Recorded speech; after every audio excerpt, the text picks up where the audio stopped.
the Second Continental Congress. Now, by the time the Second Continental Congress convened in 1775, the spring of 1775, Americans had already engaged the British in several battles, and however, there was still no declaration of independence yet, and many merely wanted to negotiate an end to the hostilities between the New England area, between the British and those in Massachusetts, and to find a way to further avoid problems with England.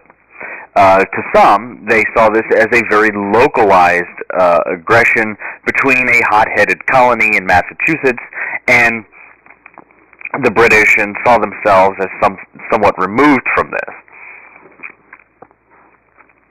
And it was at this Congress, however, that independence was hatched. It would create an army and an officer corps to fight the British. It authorized its own currency and purchased supplies for the troops. And they did all of this even before there was any agreement on independence at all. Independence was controversial, and not all the delegates even liked the idea of independence.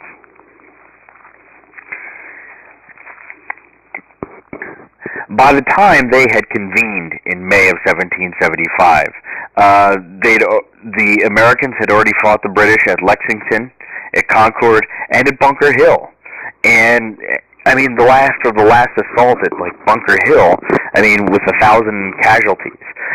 These were very heated, pitched battles, and so even though there was no formal declaration, these delegates already started talking a little bit about it.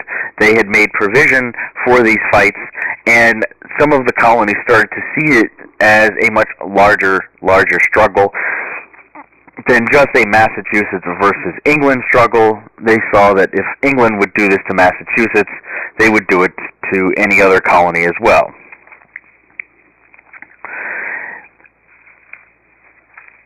In August of 1775, King George III issued a proclamation for suppressing rebellion and sedition.